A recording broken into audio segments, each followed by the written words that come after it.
BMC news live from Kochi Malayalam വാർത്തകൾ നിങ്ങൾക്കായി അവതരിപ്പിക്കുന്നത് Cochin Kalabhavan Angamaly franchise powered by heal life Thottakattukara Nazareth villas and BMC production Angamaly. നമസ്കാരം, BMC radio Malayalam വാർത്തകളിലേക്ക് സ്വാഗതം. ഞാൻ ധനുകൃഷ്ണ.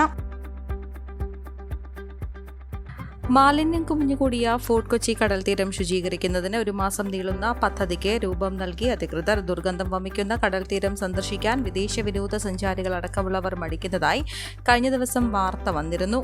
ഓണം അവധി ആഘോഷിക്കാനെത്തിയ നാട്ടുകാർക്ക് മനമടുപ്പിക്കുന്ന കാഴ്ചയായിരുന്നു ഫോർട്ട് കൊച്ചി കടൽ തീരത്തിൻ്റേത്. അധികൃതരുടെ നിസ്സംഗതയിൽ വിമർശനമുയരുകയും ചെയ്തു. ടൂറിസ്റ്റ് സീസൺ തുടങ്ങി വിദേശ സഞ്ചാരികളുടെ വരവ് ആരംഭിച്ചിരിക്കെയാണ് സഞ്ചാരികളുടെ പറുദീസയായി വിശേഷിപ്പിക്കപ്പെടുന്ന ഫോർട്ട് കൊച്ചി ബീച്ചിന് ഈ ദുരവസ്ഥ. ഇതിനെതിരെ കൊച്ചിയിലെ വിവിധ സംഘടനകൾ പ്രതിഷേധ സമരങ്ങൾ തയ്യാറെടുത്തിരുന്നു. വിമർശനങ്ങളും പ്രതിഷേധവും ഉയർന്നതോടെയാണ് Kochi heritage zone conservation society, plan at earth, DTPC എന്നിവർ ചേർന്ന് 1 മാസം നീളുന്ന ബീച്ച് ശുചീകരണ പദ്ധതി ഒരുക്കിയത്. കോളേജ് വിദ്യാർത്ഥികൾ, NGOകൾ, യുവജന സംഘടനകൾ എന്നിവരുമായി ചേർന്നാണ് ശുചീകരണം. ബീച്ചിൽ അടിഞ്ഞുകൂടിയ പോള, പായൽ, പ്ലാസ്റ്റിക് കുപ്പിച്ചില്ലുകൾ, തെർമോകോൾ എന്നിവ നീക്കുന്നതിനും തരംതിരിച്ച് ശാസ്ത്രീയമായി സംസ്കരിക്കുന്നതിനുമാണ് പദ്ധതി. ഇന്ന് തുടങ്ങി ഒക്ടോബർ 19 ശുചീകരണം പൂർത്തിയാക്കാനാണ് തീരുമാനം. സ്വിമ്മിംഗ് പൂളിൽ വീണ് 2 വയസ്സുകാരൻ മരിച്ചു. പൈപ്ര കക്ഷായിപ്പടി പൂവത്തും വീട്ടിൽ ജിയാസിന്റെയും ഷെഫിലയുടെ മകൻ എബ്രഹാം സെയ്ദാണ് മരിച്ചത്. ചൊവ്വാഴ്ച വൈകിട്ട് 4 മണിയോടെയാണ് സംഭവം. ജിയാസിന്റെ വീടിന് തൊട്ടടുത്തുള്ള സഹോദരന്റെ വീട്ടിൽ വന്നതായിരുന്നു കുഞ്ഞ്. കളിക്കുന്നതിനിടെ വീട്ടിലെ സ്വിമ്മിംഗ് പൂളിൽ വീണ് മുങ്ങിപ്പോയ കുഞ്ഞിനെ ബന്ധുക്കളുടൻ പൊയ്ക്കാപ്പള്ളിയിലുള്ള സ്വകാര്യ ആശുപത്രിയിൽ എത്തിച്ചു. നില ഗുരുതരമായതോടെ എറണാകുളത്തെ സ്വകാര്യ ആശുപത്രിയിൽ പ്രവേശിപ്പിച്ചെങ്കിലും ബുധനാഴ്ച രാവിലെ 8 മണിയോടെ മരിച്ചു.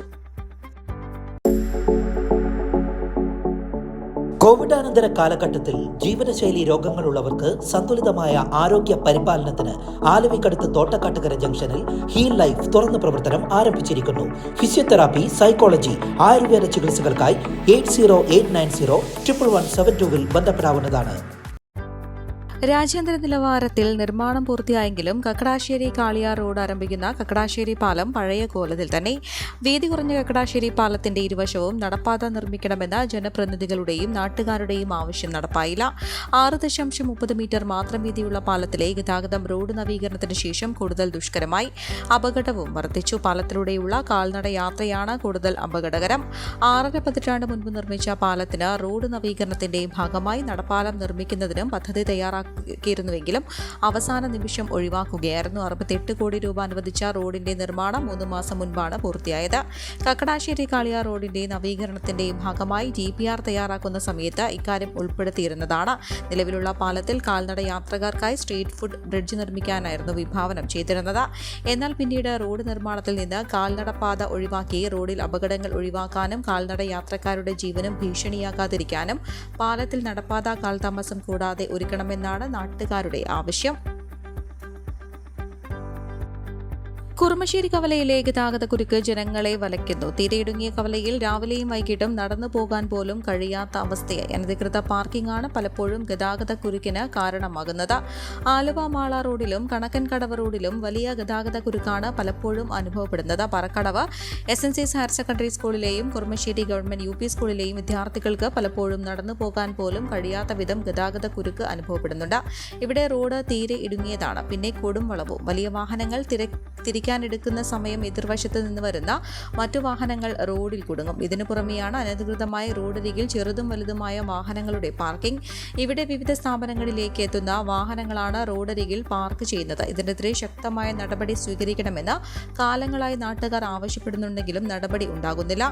പാറക്കടവ് പഞ്ചായത്തിലെ വിവിധ പ്രദേശങ്ങളിലെ റോഡ് ഇക്കാലയളവിനുള്ളിൽ വികസിപ്പിച്ചിട്ടും മേഖലയിലെ പ്രധാന റോഡ് കടന്നുപോകുന്ന കുറുമശ്ശേരിയിലെ റോഡ് ഇപ്പോഴും പഴയപടി തന്നെയാണ്. ചെങ്ങമനാട് മുതൽ അന്നമനട വരെയുള്ള റോഡ് സ്ഥലം ഏറ്റെടുത്ത് വികസിപ്പിച്ചാൽ ഇപ്പോഴത്തെ ഗതാഗതക്കുരുക്കിന് പരിഹാരം കാണാൻ സാധിക്കും. ഇതിനു പുറമെ റോഡരികിലെ അനധികൃത കച്ചവടങ്ങളും വാഹനങ്ങളിലെ തെരുവ് കച്ചവടങ്ങളും അവസാനിപ്പിക്കേണ്ടതുണ്ട്. ഇക്കാര്യത്തിൽ പോലീസും പഞ്ചായത്തും അടിയന്തര നടപടികൾ സ്വീകരിക്കണമെന്നും നാട്ടുകാർ ആവശ്യപ്പെട്ടു. മെട്രോ യാത്രക്കാർക്ക് കലയുടെ കൂത്തമ്പല കാഴ്ചയൊരുക്കി KMRL മെട്രോയുടെ തൃപ്പൂണിത്തുറ ടെർമിനൽ സ്റ്റേഷനിലാണ് തനത് കലകൾ ഉൾക്കൊള്ളിച്ചുള്ള മ്യൂസിയം പ്രവർത്തനം ആരംഭിച്ചത്. നൃത്തരൂപം എന്ന പേരിലാണ് കേരളത്തിന്റെ നൃത്തങ്ങൾ എന്ന പ്രമേയം ഉൾക്കൊണ്ടുള്ള മ്യൂസിയം. ടിക്കറ്റ് കൗണ്ടറിന്റെ സമീപത്തുള്ള മ്യൂസിയം കാണാനും ശില്പങ്ങൾക്കൊപ്പം ഫോട്ടോ പകർത്താനും ഒട്ടേറെ യാത്രക്കാർ ഇവിടെ എത്തുന്നുണ്ട്. സ്റ്റേഷനിലെ പ്രധാന ആകർഷണമാണ് കലാശില്പങ്ങൾ നിറഞ്ഞ മ്യൂസിയം. 10 ശില്പങ്ങളാണ് ഇവിടെ പ്രദർശിപ്പിച്ചിരിക്കുന്നത്. ടിക്കറ്റ് എടുക്കാത്തവർക്ക് മ്യൂസിയം സൗജന്യമായി സന്ദർശിക്കാം. കഥകളി, തെയ്യം, മോഡേൺ തുള്ളൽ, നങ്ങ്യാർകൂത്ത്, ചാക്യാർകൂത്ത്, പടയണി, കൂടിയാട്ടം തുടങ്ങിയ കലകൾ ഇവിടെ പ്രദർശിപ്പിച്ചിട്ടുണ്ട്. ഫൈബർ ഗ്ലാസിലാണ് ഇവ നിർമ്മിച്ചിരിക്കുന്നതെന്നും KMRL അധികൃതർ പറഞ്ഞു.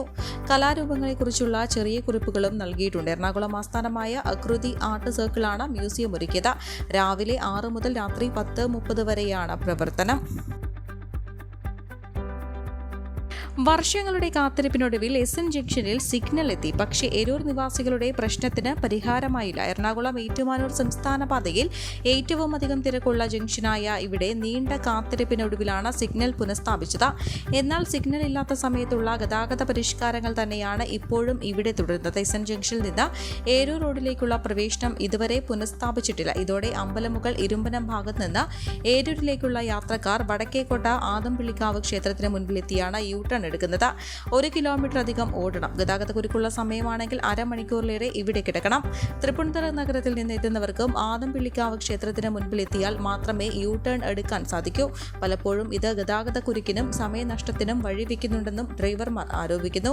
നേരത്തെ ഉണ്ടായിരുന്നതുപോലെ SN ജംഗ്ഷനിൽ 4 വശത്തു നിന്നും എത്തുന്ന വാഹനങ്ങൾക്ക് തടസ്സമില്ലാതെ കടന്നുപോകാൻ സംവിധാനം ഏർപ്പെടുത്തണമെന്ന ആവശ്യവുമായി ട്രൂറ അധികൃതർക്ക് പരാതി നൽകിയിട്ടുണ്ട്. ഇല്ലെങ്കിൽ പ്രക്ഷോഭം ആരംഭിക്കുമെന്നും ട്രൂറ ഭാരവാഹികൾ പറഞ്ഞു. ഈ വാർത്തയോടുകൂടെ BMC റേഡിയോ മലയാളം വാർത്തകൾ സമാപിക്കുന്നു. നന്ദി, നമസ്കാരം.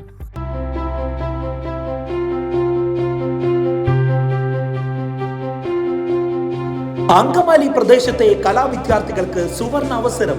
ലോക പ്രശസ്ത കലാവിദ്യാലയമായ കൊച്ചിൻ കലാഭവന്റെ അങ്കമാലി ഫ്രാഞ്ചൈസി കരയാമ്പറമ്പിനടുത്ത് എളവൂർ കവലയിലുള്ള സ്പ്രിംഗ്ഫീൽഡ് കെട്ടിടത്തിൽ പ്രവർത്തനം ആരംഭിച്ചിരിക്കുന്നു.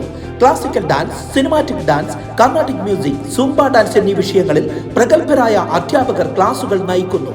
കൂടുതൽ വിവരങ്ങൾക്ക് ബന്ധപ്പെടുക 9995208614.